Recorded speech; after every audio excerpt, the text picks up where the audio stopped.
You guys, I am so sorry. I have no idea what happened. It appears that the first version of this video, the teardown segment, had some kind of horrible editing problem. I don't even know what to call it, but the edits were horrible and I do not know why. For the life of me, I was a little perplexed at the comment section. I went through and I saw people were like, "No, edit bad, no, edit bad, no, the edit was so bad," and I rewatched my finalized edit and I wasn't see what you're talking about. So then I went to the YouTube video, opened up YouTube, went to the video, and I watched it after it had been uploaded to the interwebs, and I heard these clicks and there was silence in between the cuts, and I have no idea what happened, but you're right, it sounded gross. I didn't like it. The transitions were all out of time. I'm really sorry. I don't know what happened. So for that, I apologize. I'm going to make an effort to look out for that this next time around. I don't know what it did. I don't know what happened. I didn't change camera settings, didn't change new cameras, didn't change editing software. It's the Matrix. I don't know. So anyway, let's get back to business. We are returning to a 2016, I believe it was, if memory serves, Jeep Wrangler Sahara Unlimited. It's a four-wheel drive, clearly. It has the 3.6 liter Pentastar V6 engine, and in the first video, we did a teardown on this particular engine because we were seeking out the source of a bunch of engine oil leaks. That's nasty. We found all this oil in the valley. There was oil leaking out of the passenger side valve cover onto the transmission, and oil leaking out of the driver's side valve cover onto the transmission. And because of those two oil leaks, that oil was dripping down off the trans and all over our customer's driveway. So here's the deal, and here's how this is gonna go down. We're gonna go ahead and wipe off our sealing surfaces on this engine here. We're gonna get everything cleaned up and kind of prepped for the installation of the new components.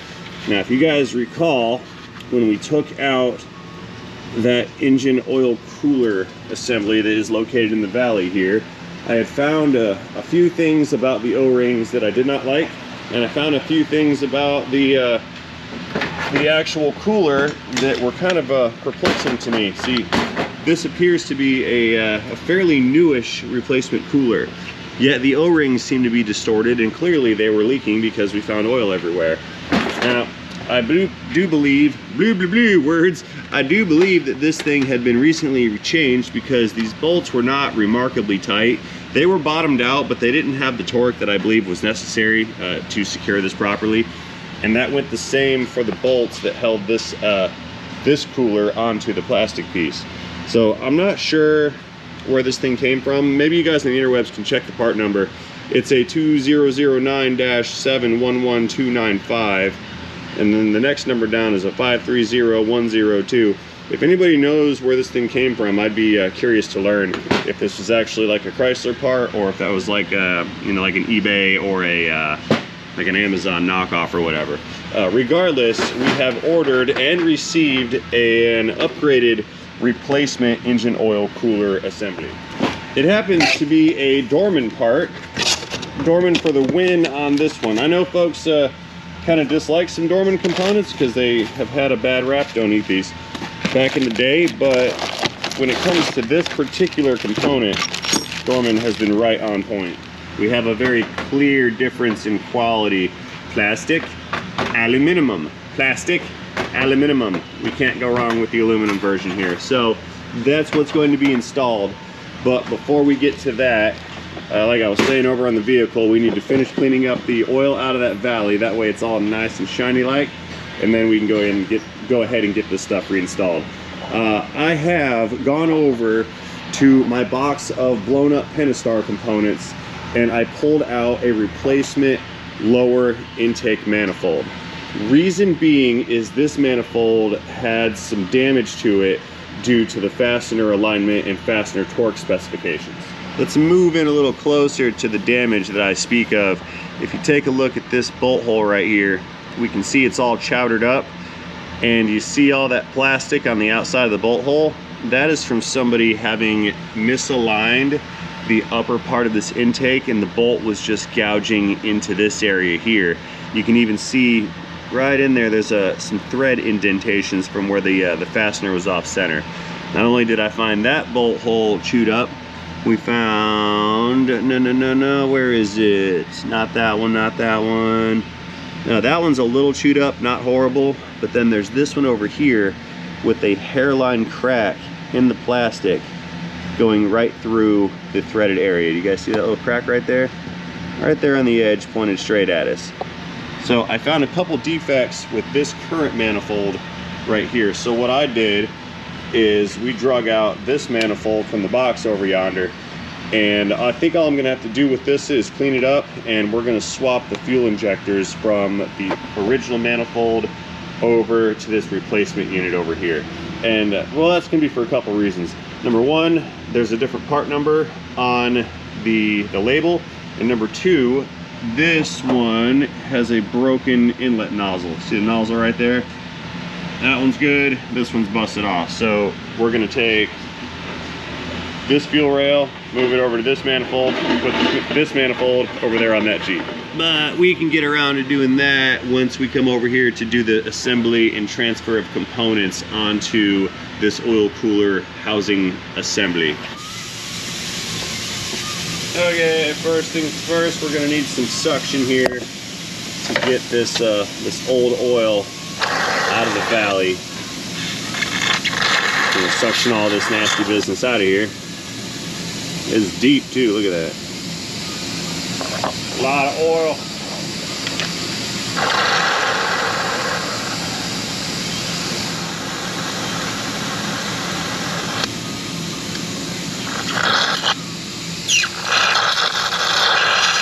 Yeah, that's way down there.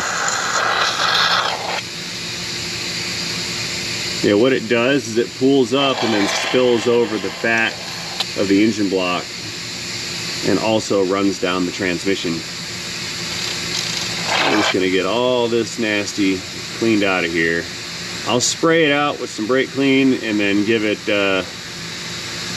one more good spray, or one more good suction event.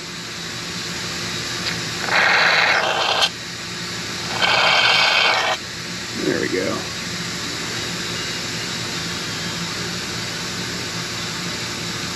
Oh, there's a leaf in there. There we go.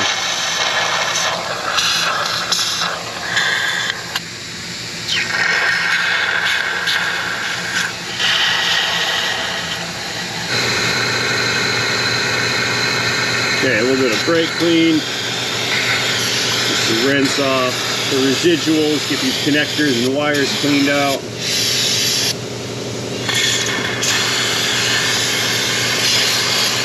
Side of the cylinder heads, those are nasty.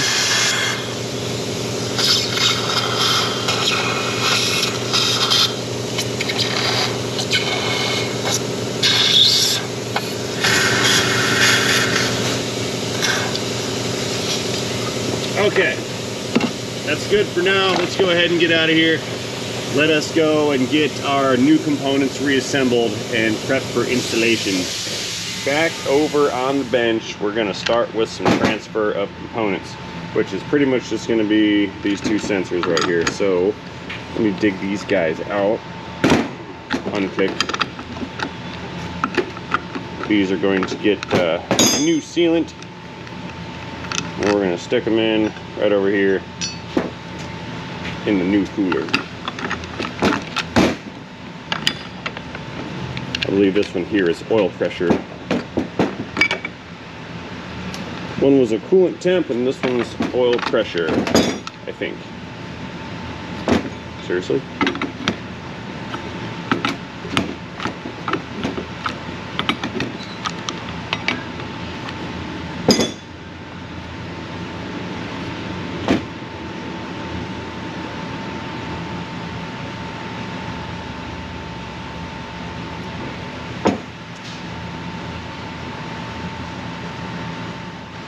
Throw some Teflon tape on here. Now I realize that I've been saying sealant, and people say Teflon tape is not a sealant, it's a lubricant. and that the nature of the threads, being a pipe thread, tapering pipe thread, that serves as the sealant. I realize that's debatable, and I don't want to enter that debate right now. I'm just going to put some Teflon tape on these threads and then put them back in, because I know that doing that makes them not leak. So you call it a sealant or not, but it will seal these sensors. Wrong part, look at me. It will seal these sensors to these cooler manifolds.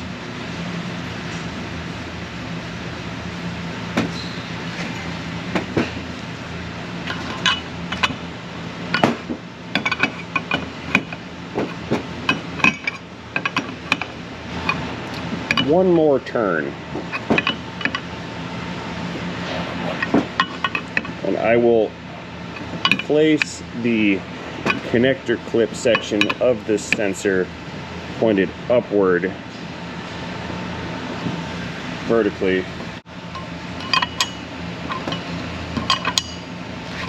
So now we have the coolant temp sensor, oil pressure sender pointed vertically with the connector.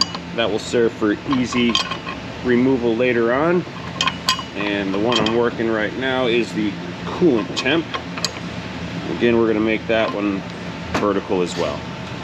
Okay, now we can bust out the O-rings and then bolt the actual cooler to the top of this manifold. Okay, here's the fasteners for the cooler. We have these double oval shaped gaskets. Those are going to fit in the grooves here, and that cooler is going to sit on top. So what I'm going to do is throw in a little dab of thread lock in there in the holes.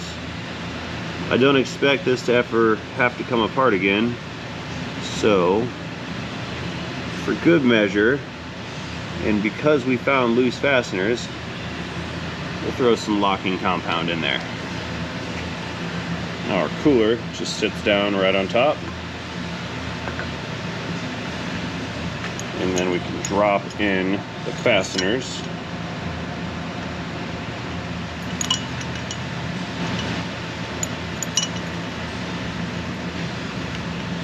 And it torques 30. Now we have to compress all those gaskets, so I'm going to lightly tighten these and then come back around again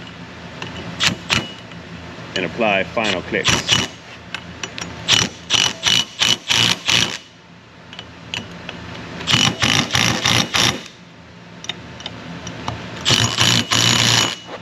So let's give it a flip, and now we need to get the O-rings in the bottom side of this unit. So I think there's just going to be 4 O-rings total that fit in there,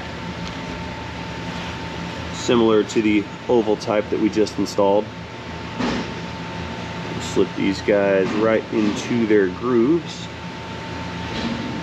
The big one over here, and this little guy right there. All right, good to go. This thing is not ready to go back in. Forgot one more O-ring. Right, yeah, that one. Okay, so at this point we can go ahead and install the oil filter. Now the rings on this are dry and we have no engine oil, so I'll just throw some dielectric on these O-rings just to lubricate this for its first assembly.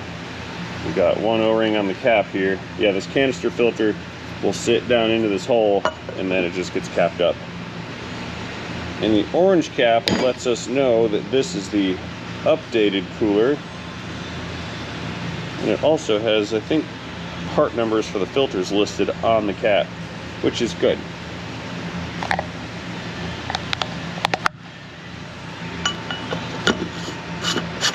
Now when we tighten this, you just tighten it down until the flat stops against the top of the housing. You don't need to crank on this with endless torque. I believe it even says on the cap, use 25 plus or minus 5 Newton meters of torque. And that is our appropriate torque spec.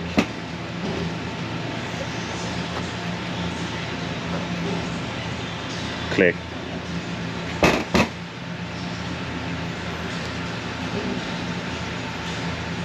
Alrighty, this unit is complete and is ready to go back into the vehicle. But before we go anywhere, let's go ahead and get these injectors swapped over to this other lower manifold here. So this is the manifold we're going to use, the injectors that we're not going to use. So we have 4 Torx bits. We'll pull these guys out and then pop these injectors out.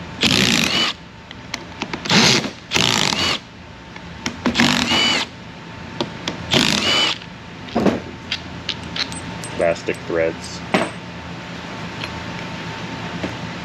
Just give it a tug here.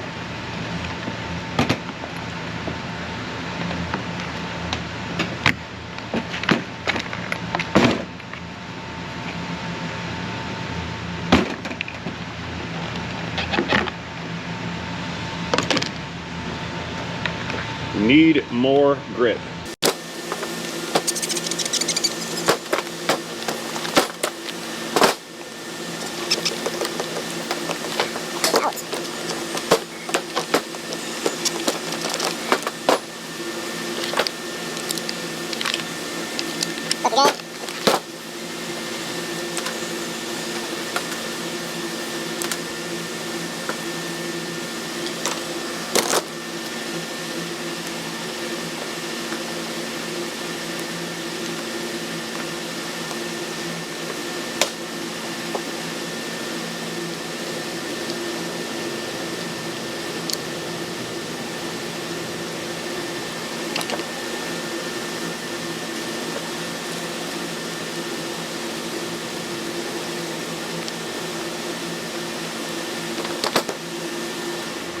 Okay, let's spray out these holes a little bit because there is some dirt near here.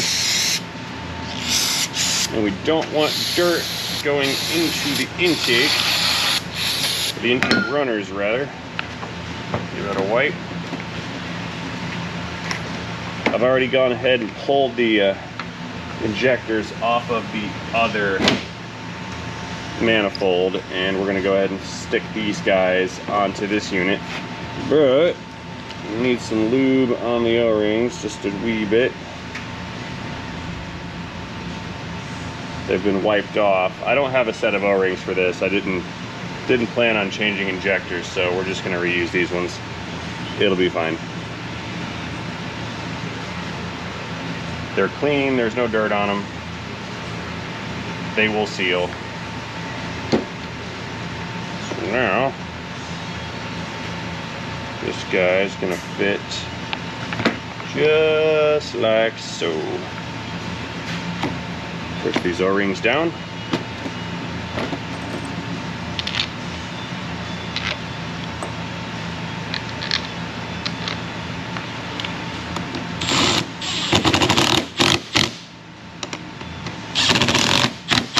Trigger control.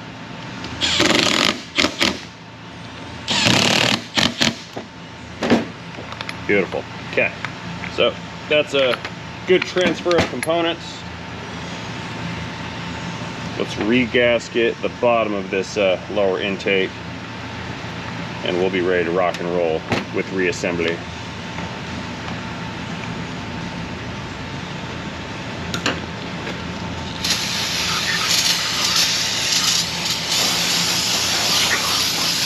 Hello.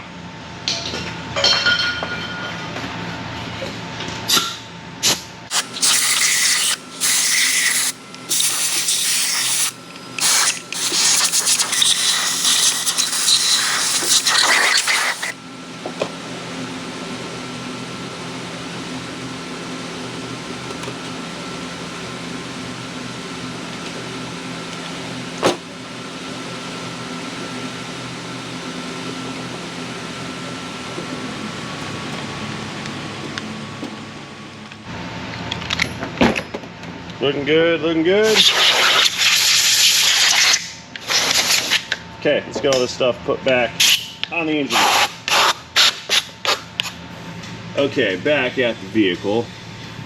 Let's go ahead and lower this cooler down in position here. Pull the wires out of the way some.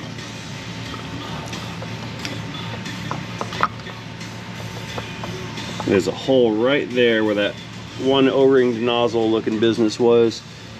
We need to line that up and then slide it down. There we go. That clicked into position. Looking good. So we have here 5 E-Torx bolts. They're E-Torx because of the star shape.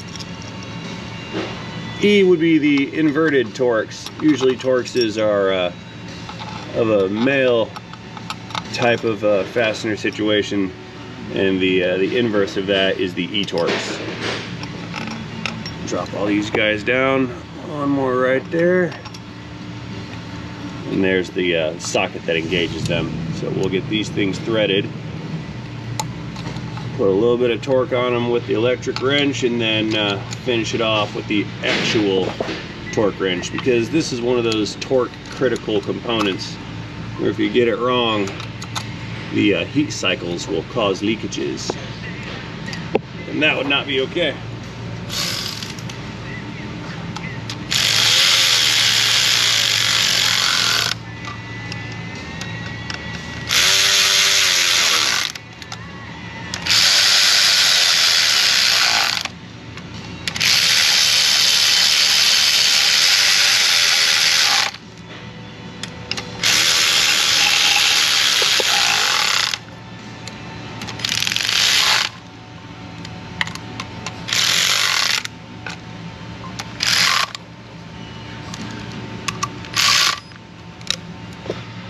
Okay, we're looking for 106 inch-pounds of torque.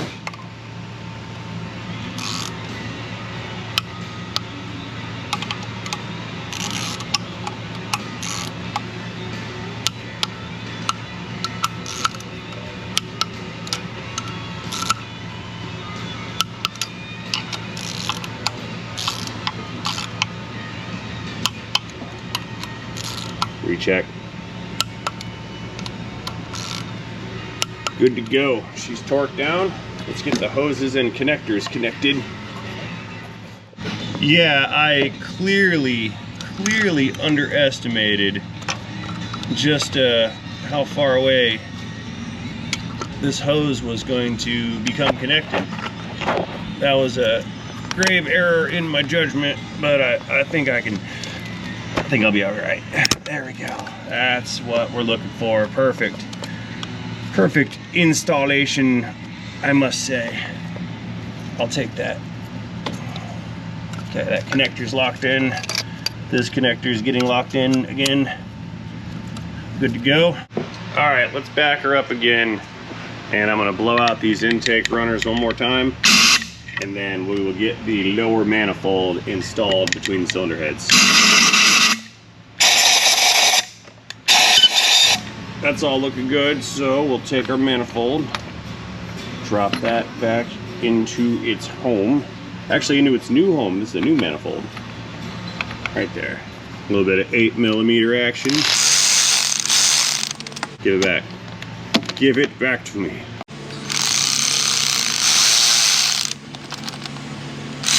That socket's kind of grippy as it falls off. Look at that. Unbelievable.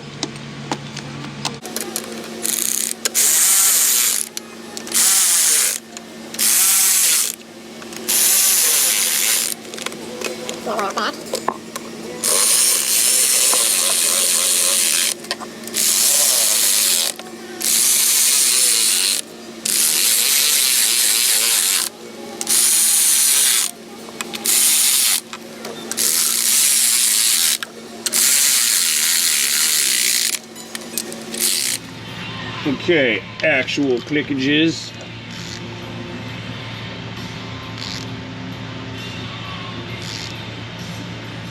You gonna do it?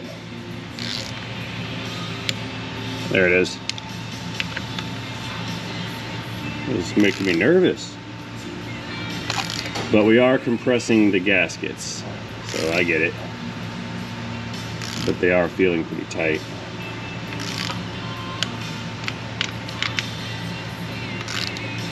As long as they don't loosen up while we're tightening them, I think we're good.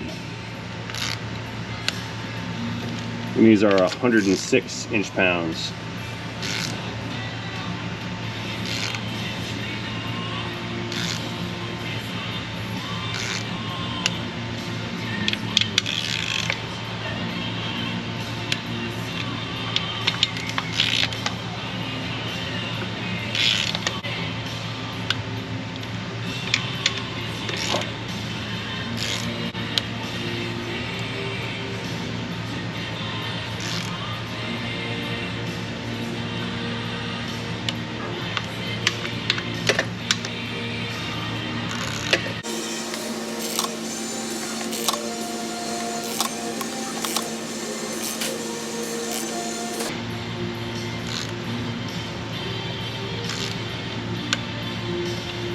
also making me nervous.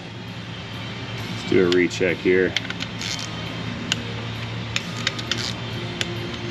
Excellent. Proper clamping force has been achieved.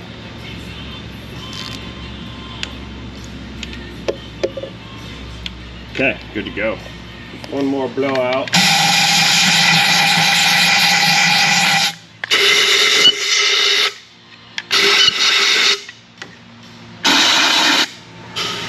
All right, it's valve cover time. Now, we're gonna do the hardest side first, then we'll finish off with the easier side.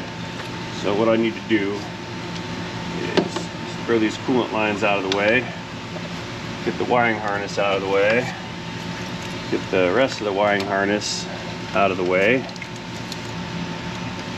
and then I'm gonna blow out whatever debris may be settling here and wipe down this sealing surface. Then we'll get that cover in position, then we'll get that silly little PCV valve on the back of the cover bolted on. That's what was hanging us up during disassembly. Okie dokes, so next phase, I'm gonna come in with about a half a quart of oil and a funnel here. We're gonna pour the oil into the funnel, use the funnel to direct the flow of the oil, and we're going to wrench off these camshafts and just make sure that there's no residual debris hanging out on top of these cams. So everybody's nice and pre-lubricated, they're washed off. This is going to minimize potential damage to anything due to contamination. It'll help us clean out any little bits of debris that managed to fall down inside of it. Side of the cylinder head, which it did, and there's no amount of blowing it off and wiping it down and covering it up that's going to prevent that. So you just rinse it all off and drain it all out of the bottom of the oil pan. That is the way. At least that's my way. I think it's effective and it works. Some may not agree, and that's okay, because we all get to have opinions. This isn't rocket science, it's just cars. Even though I should have been an astronaut. All right, we're coming in with the passenger side cover. It's been blown off. It has new spark plug tube seals. They're not colored, so they're tough to see in there, but they are there. The perimeter gasket has been installed. So what we need to do is get a little dab of silicone sealant here and here at the surface between where the timing cover meets the cylinder head, and that will seal up that little transition. Then we can get this cover maneuvered back into place and then fastened down. Okay, one more little wipe at that transition, and we'll get some sealant out of the package here, right there. Okay, one more dab over here on the inboard side.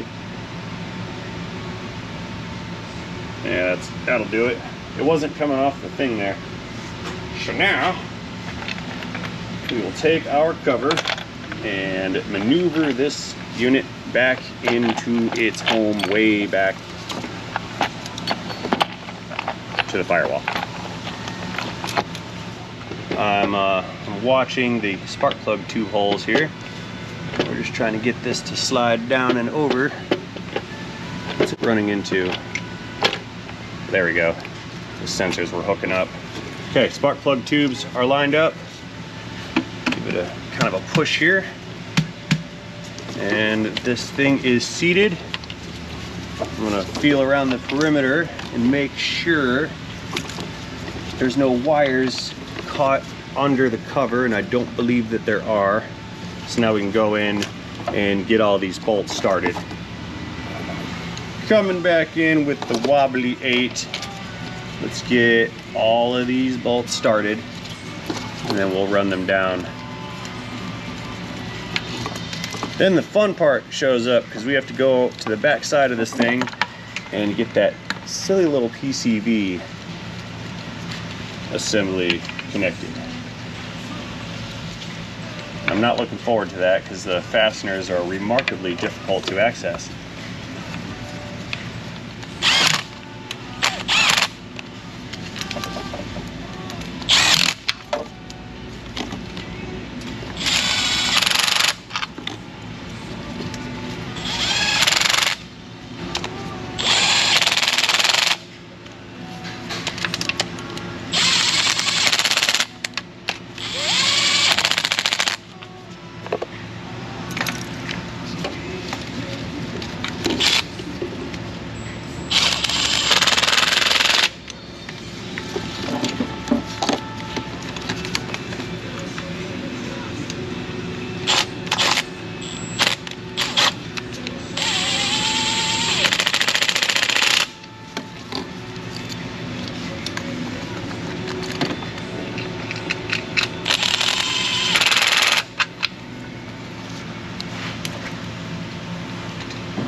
Okay, back to actual clicks. We're at 106 inch-pounds of torque.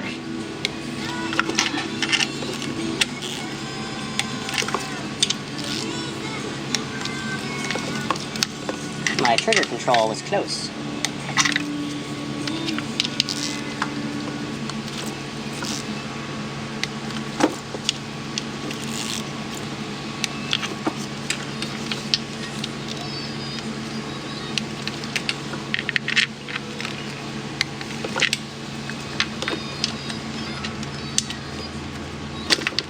Slippage.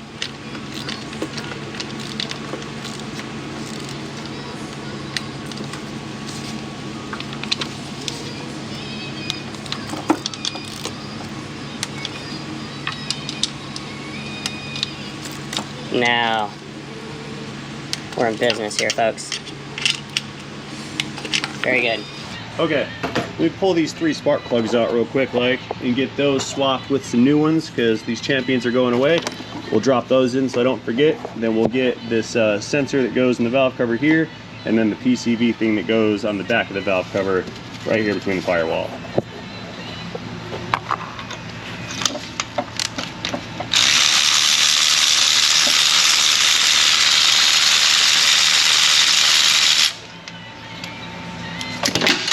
God, I didn't mean to do that.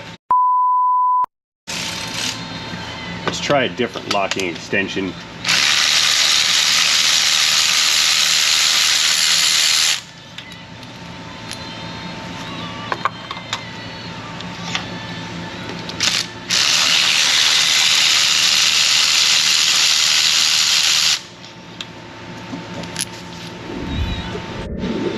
Champion spark plugs coming out. NGK laser iridiums going in. Not sponsored, that's just what I'm using here.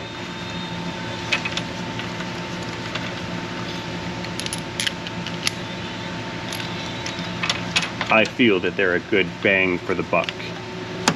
Get it? Bang, engine, ah, dad joke.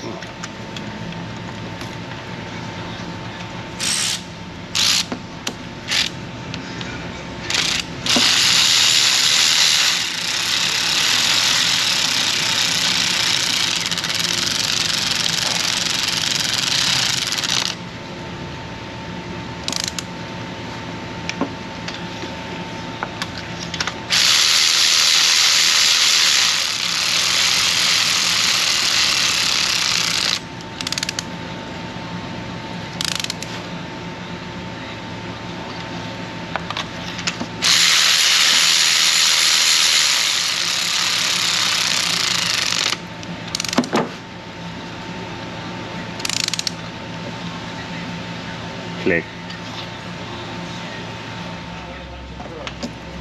Got a little bit of a little lube in our coils here, some dielectrical grease. We can go ahead and just slap these guys right back into position. And that's gonna do a couple things for us here. It's gonna reduce the parts count that's sitting around. It's gonna really help organize the reassembly.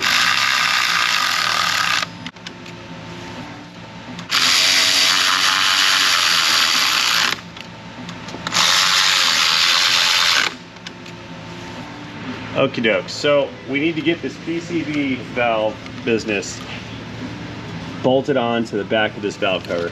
Now, I do believe this old one that was in there is one of the major sources of the leak. If we look real close, we can see how this gasket is folded out of position and this seal in the middle is torn. Now, if we look at the new one, you can see this seal is designed to deform a little bit and go around the end of the camshaft, but this one has a tear in it. So what that's going to do is, I'm assuming it's going to leak oil into the PCV system, so it's going to get sucked up into the intake. But then with this O-ring being in this condition, that's going to allow oil to leak from the cylinder head onto the back of the engine. So this thing may have actually been 2 leaks combined into 1 leak.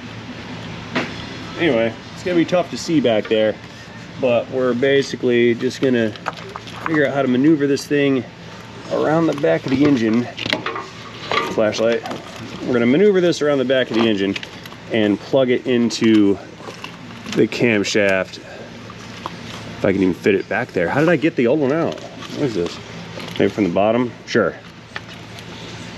There we go. Now we're on it.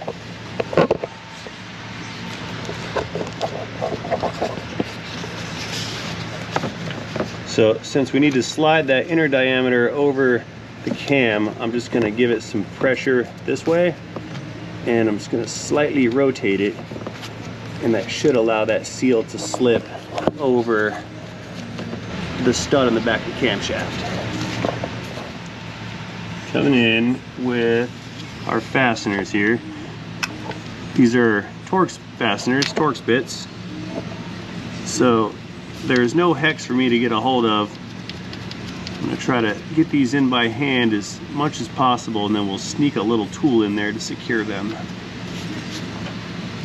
we go. Let's get that next one. Can't reach. How about through the top there?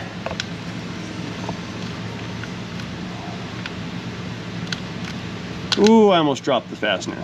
Almost dropped the little nut screw bolt thing. That's not okay. If I lose this one, I don't get a new one. A little bit at a time. That one's tight. That's the top fastener. There's one more down below it.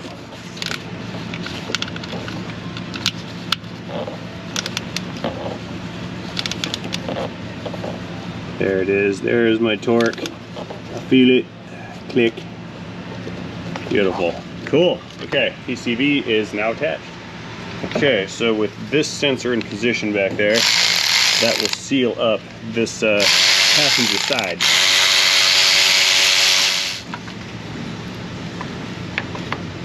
And a new seal has been placed on that sensing unit, by the way. It came with the valve cover gasket set.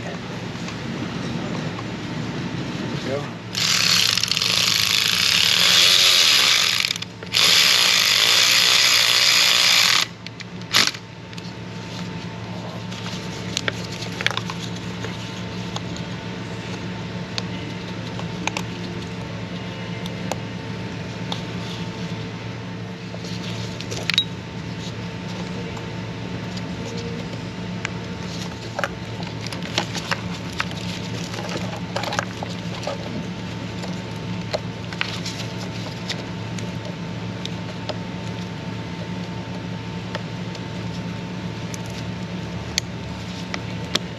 Okay, now for the silly fun part, sort of. We have to get this giant battery box business back in position in this corner, bolted in, and then reroute all of the wires and the fuse block for the electrical system. Let's do that real quick, like. What we'll do, pull these connectors back. I pulled this side of the harness over here back as well. It's sitting on top of the engine. So now we've kind of got a clear bit of a runway here to get that box in position. We plug the harness back into the firewall where it goes, and our big box business can become lowered into its position here.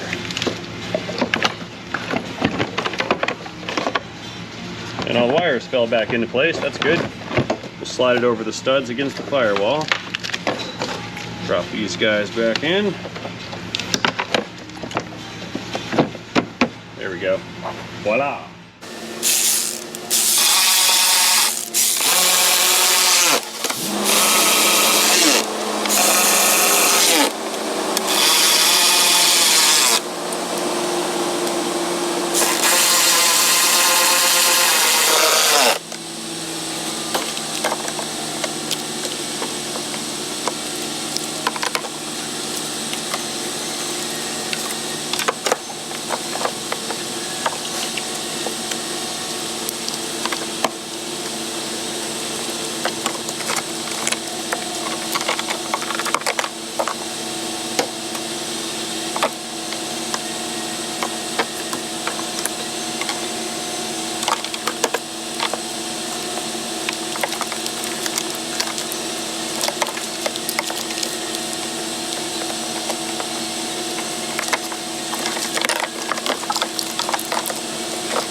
This wire here has to go under and it gets tucked in down there. So I need to pull this box back up some, stick it in its position under that bracket. Get over there, wire. There, now the fuse block will fit. You hear me, fuse block? You're gonna fit, right? Yep. Sure enough. Okie dokes, our battery is coming in. Drop this guy down. Get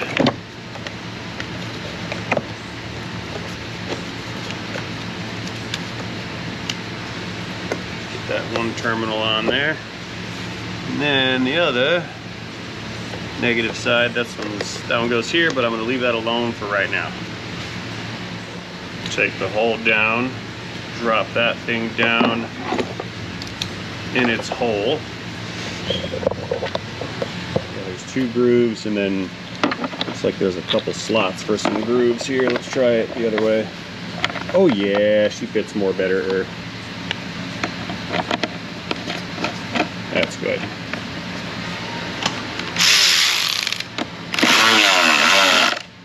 Battery click. Okay, now I believe it's time to start getting the heater hoses and the rest of this wiring harness along with the PCV valve back in position here on the passenger side. So what we're gonna do, we can start plugging in these hoses right now, I guess. We don't need to drain any more coolant. So I'll get those guys both set up. Now I've got a new PCV hose because the boot on that valve in the back was torn. So this guy came as a whole new hose. So we're just gonna replace this entire assembly. It's just gonna slip down behind the harness. It's gonna plug into that valve right in front of us somewhere there. And she's gonna sit right like so. Okay, so we're coming up to a point where we're ready to start thinking about the intake. But we've got one more pesky little valve cover to handle, and then we can get that intake slapped on. So this will not be as intense as the other side. A couple reasons. 1, I can reach it. 2, there's no PCV valve in the back. And 3, we don't have a battery box in the way. Okay, a little bit of super scraper action on the RTV that's left over on the head. That almost fell down in there. We'll scrape this stuff back and away. And then the other side, we'll scrape it forward and away. There you go. Get rid of all that nasty. Come through and give it a wipe down. Then we can blow it out, lubricate it, and get that cover back in position here. Everything wiped down, real nice like.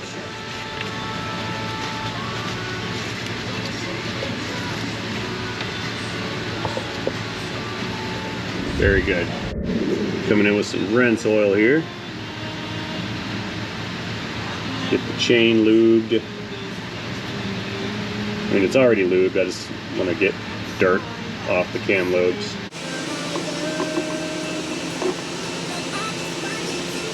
I'm scared to pour. I could go too fast and make a mess.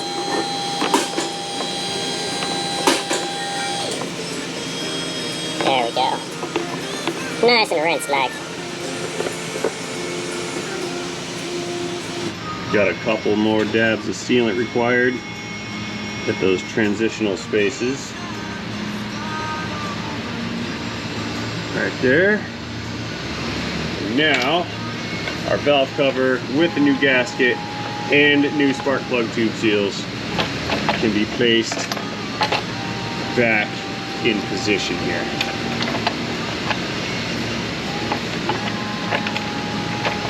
Come on, cover, what are you doing?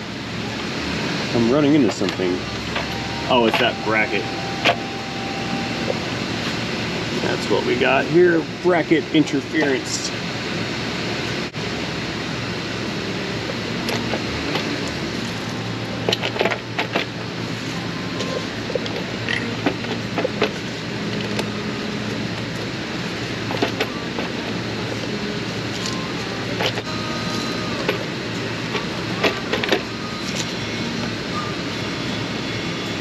There she goes.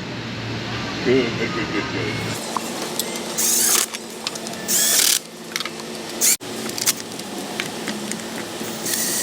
Cruise control.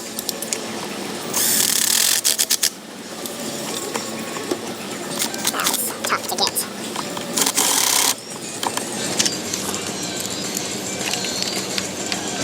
You can't see.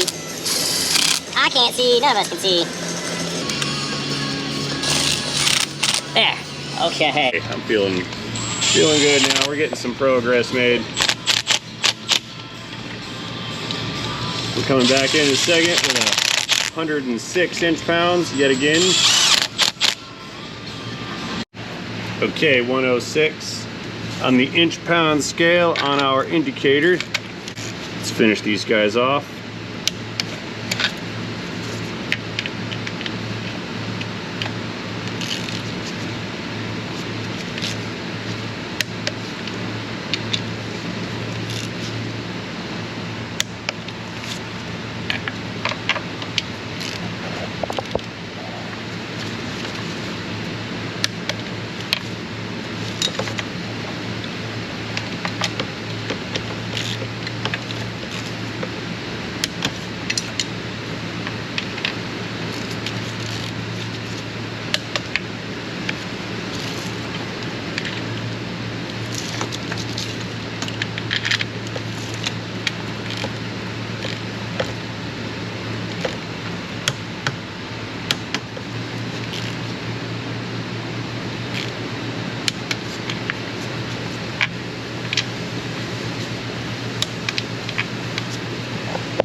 Excellent.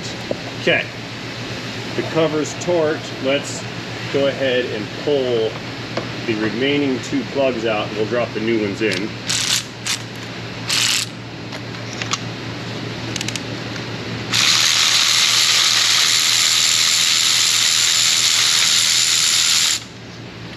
And that's probably going to be the last of the new pieces that have to go back or go in.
Okay, we have one more sensor to drop down. It also has a new seal on it. Right there.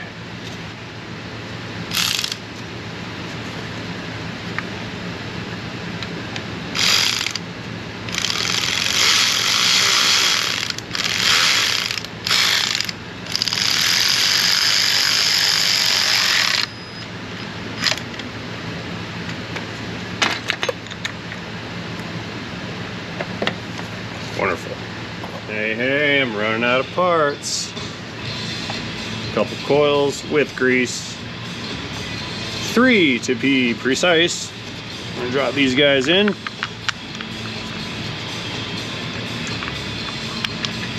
Oh yeah.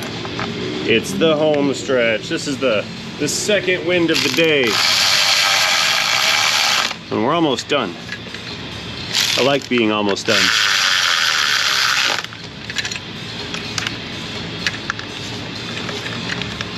No.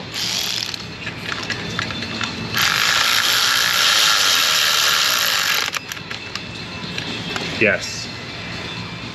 Okay, let's lay our harness down again. And we're already stuck on something. What are we doing? Oh, the harness is just stuck on itself, I think. Okay, that's fine. Pull it up this way some. Okay. That's an injector, harness bracket, or a harness clip. Another injector, another clip, another injector, coil, coil, and coil. And while we're here, plug the fuel line into the rail. Snap. Okay, I think we are now ready for the intake to go back in. So stick our little piece of foam back on top of that valve cover, and intake's going to come in kind of from this angle here. We'll get it set up, bolt it down, and then we will connect the PCV hoses, and then we'll go back over to the other side and get the last wiring harness connector reconnected. Okay, manifold. Let's make sure nothing's going to get pinched. We've got 6 new gaskets in place. Bottom of this unit's been wiped down, and all the screws are in position. So we're just going to nudge this guy right back to where it belongs. That's good. Okay, we got it. Okay, so let's make sure that bracket goes back over those little studs, which it kind of... What are you stuck on there, bracket? What's this problem? Nothing. Stuck on me. No problem detected. Put the nuts back on it real quick like. Gonna get all these brackets and whatnot lined up and in position before we tighten down primary bolts at the center of the manifold. That way everything is kind of lined up and all the fasteners are in position before applying torque. It prevents interferences. Right, there's a nut. There's another nut. There's some wiring harness that's going to go up here somewhere. And then down at the bottom of this bracket, 2 bolts, which I know you guys can't see down there, and I apologize. Much regret. Here we go. Second one. That one's in. Okay. So now that both of the brackets are bolted in, we can go ahead and apply some torque to the primary bolts going around the manifold. Okay, these ones I am not going to be torque wrenching. And why would I not torque wrench these, you may ask? And that is very simple. These are plastic threads. And due to the fact that these threads are plastic, there could be some friction discrepancies between threads. And because of that, there's a possibility that the torque wrench would provide inaccurate clamping force or clamping load or both. So I'm just going to torque these to how I think they feel good, and we're going to go with that.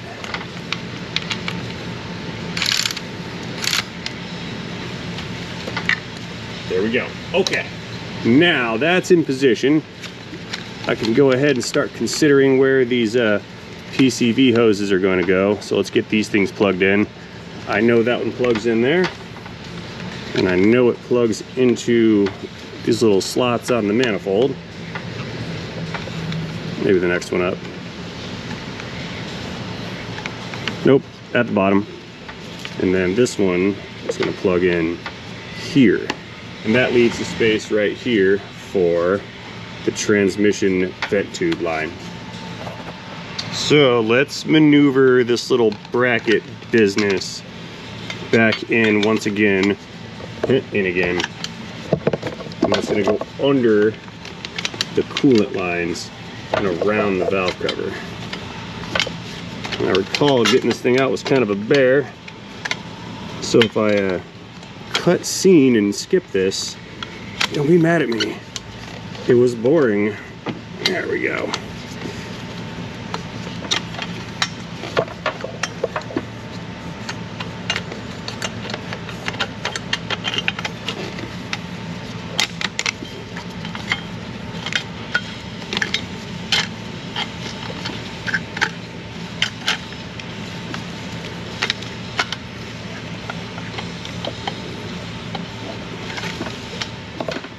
Okay, 2 nuts for the lines. And if you guys remember, there was 2 bolts that were missing out of the top of this bracket. Now those appear to be the self-tapping style plastic bolts. So I'm not particularly certain if I have anything to replace those with, but I will look. I'm gonna try to just use the those Torx bolts that came out of the oil cooler. These might dig into that plastic. They might not.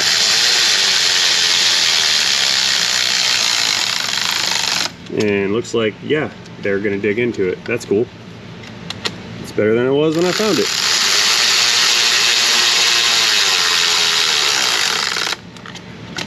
Good. Okay, main harness, reconnect. Put that back on the bracket.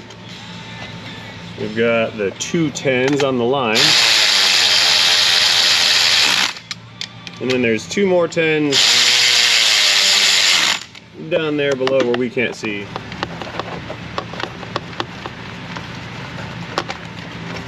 Just keep spinning.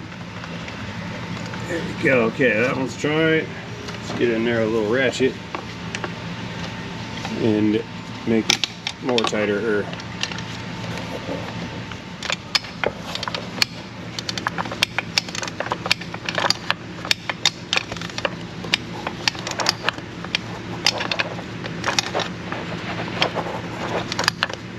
There we go. Good. Get back my wrench. There.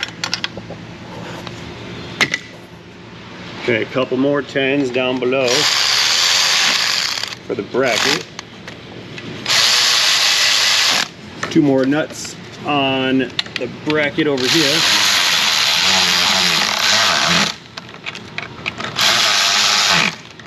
There's 2 nuts back here on that rear bracket, and then there's the 2 13 studs at the bottom of it.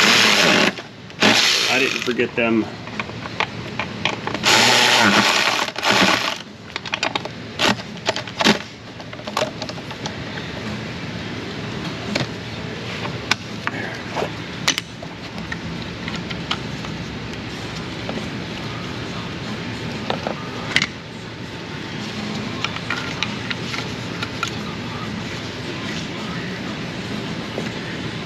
Where's this one go? Uh-oh. I've lost a connector. Oh, I know how to find the lost connector. You find the other pieces to the vehicle that are not installed, and then you'll find it. That's the intake air temperature sensor connector. That's what I had lost. I knew it had to be something simple. It's just a little 2-wire guy. Snap that guy on. Oh, by the way, a little shield thing for this alternator, and I know you guys have noticed, that thing, well, it's crumbly, and it wasn't holding up very well, so I just took it away and got rid of it. It'll be fine as long as you don't just short that out. But I don't have another one, There is no replacement in my box of Pentastar parts, so we just have to omit that component for the time being. It's fine. This thing was in way worse shape earlier than it is now, and I think we can overlook a little crumbling connector, right, guys? Right? Please be nice. Just like give me one break, like just one break. Like I don't ask for a lot from you, but just one non-re, please. I need it. You guys hurt my feelings sometimes. Here, get on there. Oh, the last one. Okay, got it. And of course, our oil recirculating PCV hose. Plug you in, Rich. Huh? That was broken. This one was broken. So there's nothing for me to do about that unless we put a new radiator support in it, which we're not going to do. And this hose, I screwed up. Here, help me out, fellas. Pull this thing out of here. There, thank you. So this hose is going to go in here. That's where that goes. That's the proper orientation. Okay, so now got a new filter, got a new filter housing, intake's on, gaskets are on, crankcase ventilation is assembled, the radiator's drained, and we have to drain the oil to dump out all the excess oil, and then we can fill this thing up with some 5 Winter 20. It's going to be the Amsoil today because that's what I have in 5W20 is Amsoil. You guys are mad at me. I signed up to be an Amsoil dealer, and you're like, you're selling us garbage, snake oil, junk garbage again. And I'm like, bro, it's good oil. Like, it's really good oil. Like I said, sometimes people can hurt my feelings. You guys are mean. I mean, I know they say, you know, don't acknowledge the trolls and the haters and all that good stuff, but you know, like when the trolling comes in mass, where like we're talking by the thousands, it can affect even the most robust of psyches. Especially when it's prolonged. It's like continuous, just like chipping away. Like that's sort of what it feels like sometimes. Not all the time. I mean, I'm sensitive to it. Sometimes. And I'm not a robot. I suppose that there's just a cost to exposing yourself to thousands and thousands of people. Like there's a cost to that. There's like an emotional drains. Hey, how about that? Now we can segue into an oil drain. See what I did there? Emotional drain, unclick, and then oil drain. Yes. Okay, here comes the nasty. Okay, while we're down here, it's a good time to spray off all that nasty that's been running down off this engine. Goodbye, nasty engine lubricant.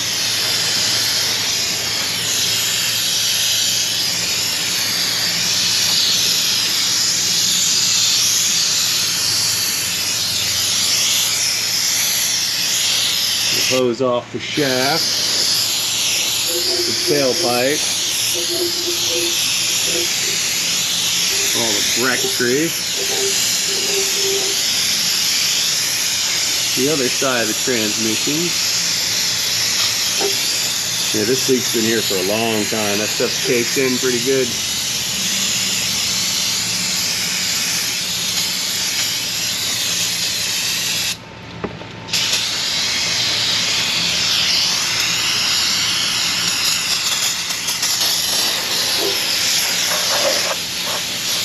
Another. So what the brake clean didn't get, the garden hose will. And whatever the garden hose misses, the rain should probably get that over X amount of time. So drain plug's going back in. Let's go fetch some 520 Amsoil. Let's fill this crankcase back up, and then we can let her down and restart the engine. Just in the nick of time too, this video is almost over budget. Okay, we're coming in with some premium synthesized, ultra high quality Amsoil 5 Winter 20. poke our hole here. Tear that out so you guys don't get upset about pieces of foil falling down in there. I mean, that would be upsetting, don't get me wrong. You know, the other day I called some oil some superior quality. Yeah, I think I called it superior quality Amsoil, and the Mobil 1 guys went ham on me over that one. Like, they weren't mean, but they were not happy to hear that somebody called Mobil 1 a second tier, well, not a second tier product. Somebody referred to another product as being more superior than Mobil 1. That's what I'm trying to say. That's what I'm getting at. So here's how I'm going to talk about that. You can call it whatever you want. It can be more superior than another.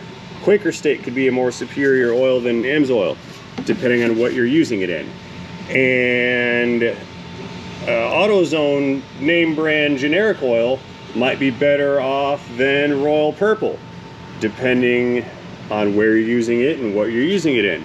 Or Amsoil could be far superior to Mobil 1, depending on where you're using it and what you're using it in. Do you catch my drift? So there's not, you know, a one-all, be-all solution for what oil is best. Oil performance is kind of like an individual case basis, depending on climate and vehicle and engine load and temperatures operated in, the driving style, you name it. There is a factor that will take into account, or come into play rather, regarding how good your oil is going to be for the specific applications. So what I'm saying is, it might not work for, you know, this may be the best oil for this Jeep, but it might not be the best oil for this Jeep in Alaska. See what I'm saying? Or it may be great for this Jeep, but then this guy sells this Jeep one day, then the next person has it, and the way they operate this Jeep does not work out so well with that particular grade of oil.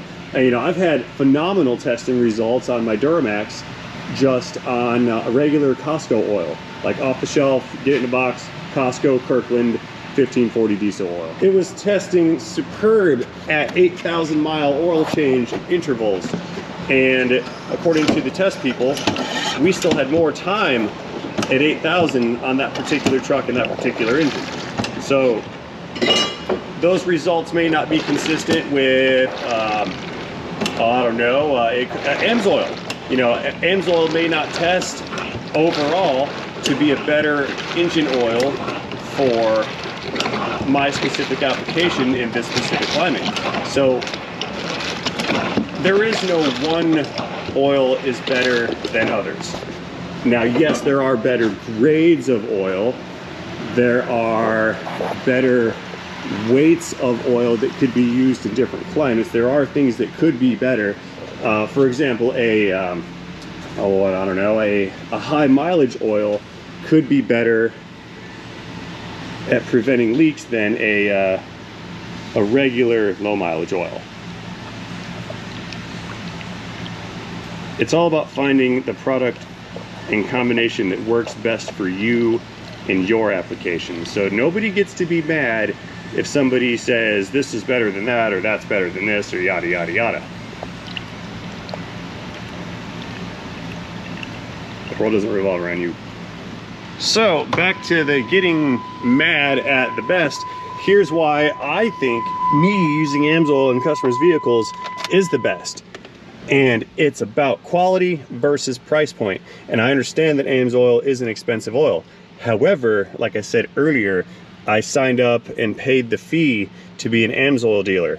That means I can get Amsoil products at a wholesale / discounted price, which means I can sell Amsoil at below market price. So if you go into a gas station somewhere and you see a quart of Amsoil for $22.50, I don't have to sell that for $22.50. That guy's just selling it for $22.50 because he's trying to make extra money.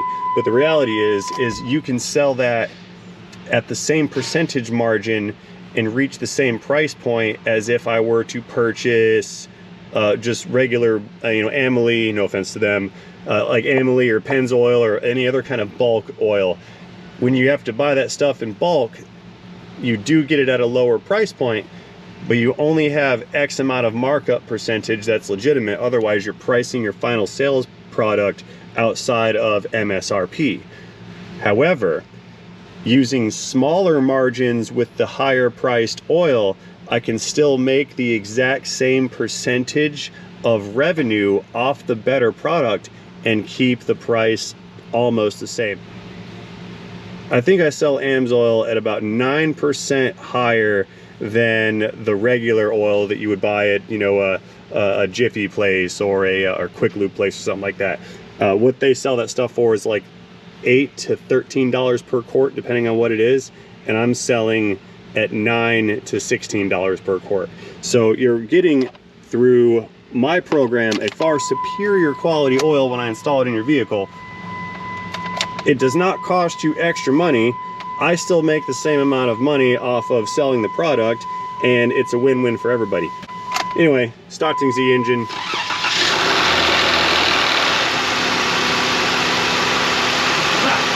It is alive! Yes, sir. Oh, epic fail! I forgot to tighten the hose clamp. See that? That's why we do a review afterwards. Follow-up. Holy smokes and great balls of fire. Look at this right here. Look at that. That hose is not on all the way. That wasn't even me. Not okay. Yeah, that needs to be slipped on like all the way. All the way, all the way. That's not good enough. Error. There, that's where it goes, over there. That was going to be a problem one day, guaranteed. So anyway, guys, that was not an Amsoil rant, because that applies to anything. And it doesn't matter what I feel like selling at my shop, because I'm trying to sell based on value for price point and nothing more. So take that for what it is and for whatever that means to you. Nothing personal, I'm not angry, not a rant. That's just the situation at hand, and I felt the need to comment on that while I was filling up engine oil with Amsoil Engine Oil. And now for my moment of shameless self-promotion.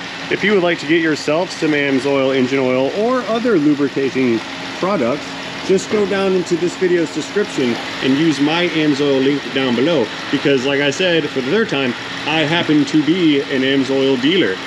And because of that, if you were to go to my link and then you purchase your product through my link, I will receive a commission off of your product. You don't get charged extra money, but I do get the referral fee.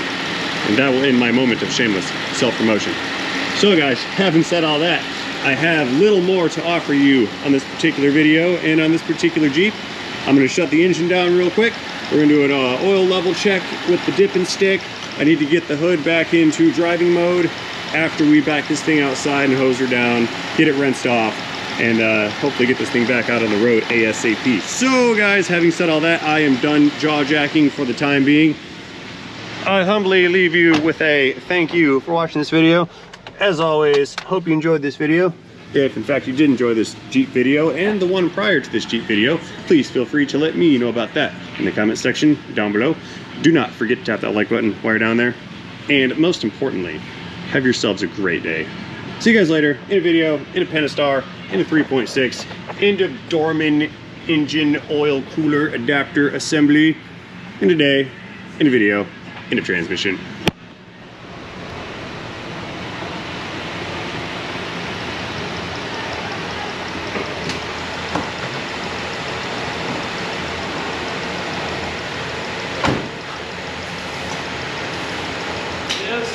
Could this be a 10 millimeter? That's the 10 millimeter. Get out of here. Look, they found it. They found the 10. It was in the coolant bucket. Ah. I thought it was a 10. Yeah, of course it was. It wouldn't be anything else. I was looking for that too. I forgot where I lost it from. Anyway, as per, and back with popular tradition. Whee! Can't do that. You're gonna ruin the engine. No.